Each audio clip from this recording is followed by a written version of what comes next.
দেখে কষ্ট লাগছে। প্রতি বছর আমরা একসাথে হতাম, অনেক সমস্যা, অনেক ধরনের থ্রেটের মাধ্যমে আমাদেরকে দূরে রাখার চেষ্টা চলত, তবুও সাহস করে আমরা একসাথে হতাম।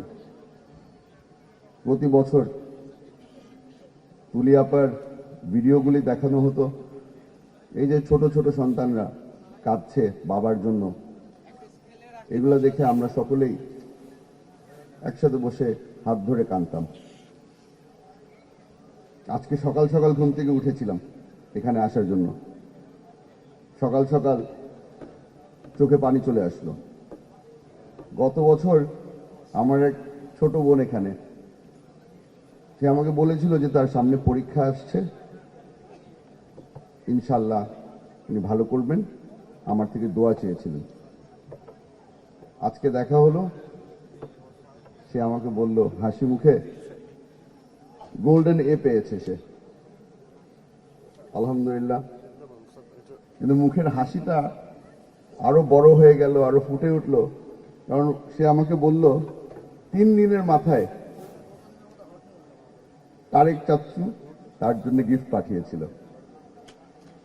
কোনো সময় নষ্ট হয়নি, আমাদের চেয়ারম্যান সাহেব ইমিডিয়েটলি তাকে কংগ্রাচুলেট করেছিল।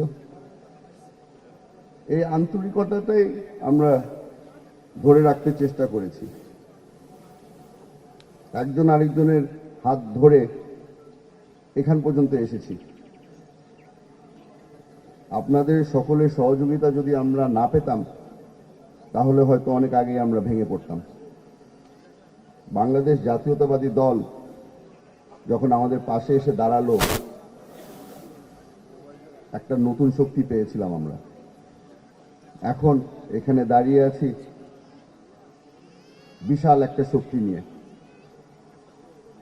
রাষ্ট্রের যত ধরনের সহযোগিতা এখন আমরা পাচ্ছি, তবে এই জিনিসটা মনে রাখা দরকার, লড়াই এখনো শেষ হয়নি, আমরা এখনো বিচারের অপেক্ষায়। কিছু কিছু মামলা শুনানির পর্যায়ে চলে এসেছে, আশা করছি বাকিরা এখানে যারা যারা আছে তাদের মামলাগুলোও দায়ের করা হবে এবং দ্রুত আমরা কোনো ধরনের বিচার দেখতে পাব। আজকে সকালে এখানে অনেকজনের সাথে আলাপ করার সময় একটা জিনিস বারবার করে তুলে ধরা হচ্ছিল, সকলের একটাই সমস্যা, আইনজীবী নিয়ে। কার কাছে যাবে, কে সহযোগিতা করবে? আমি আজকে আপনাদের সকলকে অনুরোধ করব, এখানে আমরা অনেকেই আছি যারা কোনো না কোনোভাবে কোনো ভালো আইনজীবীকে চিনি। একজন আরেকজনকে যদি আমরা সাহায্য করি, ইনশাল্লাহ আমরা কামিয়াব হব। এখানে কোনো ব্যক্তি বলতে পারবে না যে তারা এখনো একা আছে, আমরা সবাই একসাথে আছি। সত্যি করে বলতে আমার এখানে আর বেশি কিছু বলার নেই, কারণ মনের মধ্যে এখনো একটা গিল্ট কাজ করে। আমি ফিরে এসেছি, আমি আপনাদের মাঝে আছি।